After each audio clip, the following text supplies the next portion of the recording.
ABP post live, मैं हूं रिया रजक। बिहार में राहुल गांधी करेंगे 17 दिन की यात्रा। क्या है पूरा प्लान, इस पे बातचीत करने के लिए हमारी सहयोगी मुस्कान मौजूद है। तो मुस्कान बताइए। देखिए, बिहार विधानसभा चुनाव करीब आ गया है और जैसे जैसे बिहार विधानसभा या बिहार में कोई भी चुनाव करीब आता है, बड़े बड़े दल के नेता बिहार आ जाते हैं। बिहार की याद आती है और बिल्कुल याद आनी भी चाहिए, किसी को भी याद आनी चाहिए, चाहे वो अमित शाह हो, चाहे वो मोदी जी हो, चाहे राहुल गांधी क्यों ना हो। तो बता दें आपको कि आज कांग्रेस की मीटिंग चल रही थी और उसमें कार्यकर्ता ही भीड़ गए थे पहले तो बैठने के लिए। ये आम बात है, कार्यकर्ता अपने में भिड़ते रहते हैं, कांग्रेस का कार्यालय में ऐसा होता रहता है। लेकिन जो अहम मुद्दा है उस पर आते हैं। देखिए, कांग्रेस कार्यालय में जो कहा गया है, कुछ मुद्दों पे बात हुई है। पहला उन्होंने कहा है कि पुलवामा और पहलगाम में हमले में जो मारे गए हैं उनको 1-1 लाख रुपए उनके परिवार को मिलेगा, कांग्रेस के साइड से कहा गया है। देखिए रिया, आपको बता दें कि जैसे जैसे बिहार विधानसभा चुनाव करीब आ रहा है, सारे बड़े बड़े नेता अब आपको बिहार में दिखेंगे, चाहे वो अमित शाह हो, मोदी जी हो, या राहुल गांधी क्यों ना हो। राहुल गांधी को तो बिहार पूरा प्यार हो गया है। राहुल गांधी को प्यार से कभी याद आए ना आए, लेकिन चुनाव के टाइम हर बड़े दल को, चाहे वो बीजेपी के हो चाहे कांग्रेस को हो, सबको याद आती है और आनी भी चाहिए।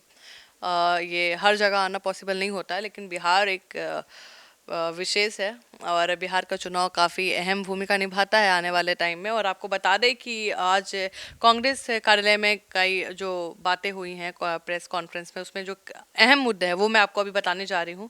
पहला, कांग्रेस ने कहा है कि पुलवामा और पहलगाम हमले में जो मारे गए बिहार के सैनिक थे, जवान थे, उनके परिवार को 1-1 लाख रुपए पैसा मिलेगा। उसके साथ जो राहुल गांधी हैं वो बिहार आने वाले हैं फिर से। कब आने वाले हैं तो आपको बता दें, रक्षाबंधन के तुरंत बाद इनकी यात्रा शुरू होगी। उस यात्रा में उनका मुद्दा है इलेक्शन कमीशन, सीधा मुद्दा है इलेक्शन कमीशन। उनका कहना है कि इलेक्शन कमीशन ने लोगों के अधिकार छीने हैं और लोगों का वोट देने का अधिकार छीना जा रहा है, इसलिए अब राहुल गांधी बिहार आएंगे उनका अधिकार दिलाने के लिए। और उन्होंने कहा है कि पूरे बिहार में लगातार 17 दिन का दौरा रहेगा और उसके बाद यात्रा की जो तारीख है वो भी बढ़ा जा सकती है, मतलब आगे बढ़ सकती है। अब बता दें आपको कि इंडिया महागठबंधन के मतलब बड़े लेवल पे जितने भी राष्ट्रीय और प्रदेश स्तर के लीडर हैं सब आएंगे।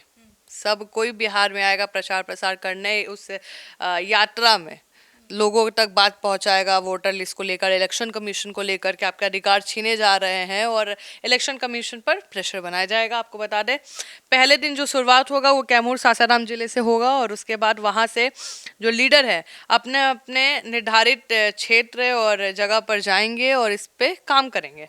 उसके बाद एक सर्वे चल रहा है जिस पे रूट तय होगा और जैसे वो रूट फाइनल होता है सभी जानकारी दे दी जाएगी। इनकी एक टीम है जो रूट तय करेगी कि कहाँ से 17 दिन में जो बड़े बड़े जिले हैं उसको कैसे कवर करना है। उनका भी सर्वे आया नहीं है, लेकिन शुरुआत ये कैमूर सासाराम से करने वाले हैं। कैमूर बड़ा अहम रोल प्ले करता है और हर बिहार के हर डिस्ट्रिक्ट अहम रोल प्ले करती है रिया। और राहुल गांधी फिर आ रहे हैं। राहुल गांधी की बात करें, अगर कांग्रेस की बात करें तो कांग्रेस का अभी जो मुद्दा है वो है इलेक्शन कमीशन। उनका कहना है कि जो 60 लाख से ऊपर लोग, आपको बता दें कि वोटर लिस्ट से बाहर हो चुके हैं और इलेक्शन कमीशन ने बाकायदा अब 12 राजनीतिक दलों को वो लिस्ट जारी कर दी है। तेजस्वी यादव कहते नजर आ रहे थे कि भाई वो लिस्ट जारी कर रहे हैं तो हमको दीजिए, हम भी देखें भाई किसका नाम हटा रहा है। अब हमारे वोटर्स का नाम हटा रहे हैं, दलित हैं, पिछड़ा है, अति पिछड़ा है, दिखाइए। इलेक्शन कमीशन ने दे दिया है लिस्ट, लीजिए। 12 राजनीतिक बड़े बड़े दल को वो लिस्ट मिल चुकी है। उसमें सबके नाम, किसी का पता सही नहीं है, किसी का नाम सही नहीं है, आधे मृतिक व्यक्ति है, किसी का 2-2 विधानसभा में बना हुआ है। तो भाई लीजिए, आप करवा दीजिए वेरीफाई। कुछ लोग तो बिहार छोड़ चुके हैं, तो लीजिए करवा दीजिए, हम तो चाह ही रहे कि वेरीफाई हो जाए। और इलेक्शन कमीशन 1 अगस्त से लेकर 31 अगस्त तक का टाइम दिया है कि आप भाई अपडेट करा सकते हैं। किसी का नाम गलत है तो ठीक करा सकते हैं, कोई मृतिक व्यक्ति का नाम आ गया है तो उसको हटवा सकते हैं। आपको हमने पहले भी फॉर्म बता दिया है, 6, 7, 8, 9 फॉर्म है, उसके हिसाब से आपको फॉर्म भरना है, आवेदन डालना है। अब सुप्रीम कोर्ट ने कोई भी हस्तक्षेप नहीं किया है इलेक्शन कमीशन के रिपोर्ट में, बल्कि ये कहा है कि आधार कार्ड को और राशन कार्ड को भी माना जाए। और आने वाले समय में देखिए, हर दल को अब लग जाना चाहिए वेरीफाई करवाने में, क्योंकि अब लग नहीं रहा है कि इलेक्शन कमीशन रुकने वाला है। तो इतना सरपेटी क्या ही करना है। अब जैसे बीजेपी कर रही है, बीजेपी अपने कार्यकर्ताओं को भेज दिया भाई, चाहे वो उनके वोटर्स हो या ना हो, उनके लिए वो हो रहा है कि वो घर घर जा रहे हैं और उनका वेरीफाई कराने में मदद कर रहे हैं। तो वैसे हर दल को करना चाहिए और जिसका नाम है। तो तेजस्वी को वेरिफिकेशन लिस्ट वो मिल चुका है। हाँ बिल्कुल। तो अब तो आगे वो लोग ये मुद्दा नहीं उठाएंगे। मुद्दा तो बन ही रहा है, कहाँ रुक रहे हैं? तेजस्वी यादव का कहना है क्यों कर रहे हो सर, सर करना क्यों है, क्यों अधिकारी छीन रहे हो? इन उनका उनका देखिए, उनका कहना भी बहुत जेन्युइन है। उनका कहना ये है कि जो पिछले बार जब हुआ था ये निरीक्षण तो 2 साल लग गए आपको, अभी पॉपुलेशन बहुत बढ़ गया तो अभी इतने जल्दी कैसे कर गए? अब इलेक्शन कमीशन का इस पे जवाब भी है कि भाई टेक्नोलॉजी, उस समय एडवांसमेंट नहीं था भाई, अभी एडवांसमेंट है। डीजी लॉक खोलिए, सबका आपका पूरा हिस्ट्री निकल जाएगा, आपका पैन कार्ड, आपका आधार कार्ड, सब कुछ अब एक जगह है, सब ऑनलाइन है, ऐसा नहीं है कोई इलेक्शन कमीशन तो कह रहे किसी के साथ ज्यादती नहीं होगी। बिल्कुल। इलेक्शन कमीशन ने भाई सबका रिपोर्ट दे दिया है कि भाई आप देखिए, जिसका जिसका करवा सकते हैं करवा दीजिए, अपने पार्टी के कार्यकर्ताओं को बोलिए कि आके वेरीफाई करवा दे, क्योंकि हमें तो नहीं मिल रहा है, हमारी टीम को तो ये चीज़ नहीं मिल रही है। तो देखिए, राहुल गांधी बहुत स्ट्रांग लीडर हैं और तेजस्वी यादव बहुत स्ट्रांग लीडर है। अगर वो यात्रा करते हैं तो उसका कहीं ना कहीं फल तो मिलेगा ही, चाहे ऐसे मिले या वैसे मिले, चाहे इलेक्शन कमीशन झुके या नहीं भी झुके, तो कुछ तो वोट हासिल होगा ना। राहुल गांधी घूम रहे हैं, गांव वाले तो खुश हो जाएंगे, अरे भाई इनको तो हम देखते थे। राहुल गांधी को देख के लोग खुश हो जाते हैं, तेजस्वी यादव को देख के खुश हो जाते हैं कि लालू जी का बेटा है, यही बेटा है जो अब सत्ता संभाल रहा है।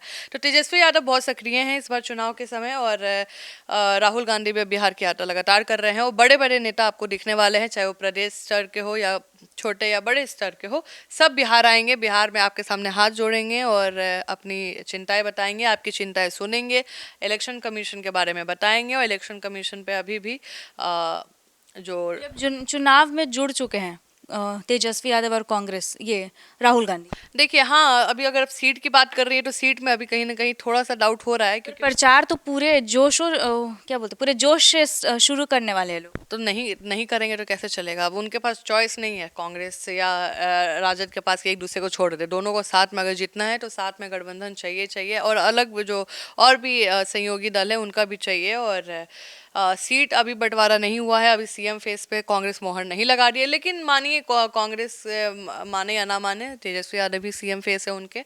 और जो सीट की बात है जल्द ही है, मुझे लगता है कि अब तेजस्वी यादव भी क्लियर करेंगे, अभी टाइम ले रहे हैं और देखते हैं फिर क्या होता है। तो जैसा कि आप सुन रहे थे, आपकी क्या राय हमें कमेंट बॉक्स में ज़रूर बताइएगा। देखते रहिए सिटी पोस्ट लाइव, तब तक के लिए धन्यवाद।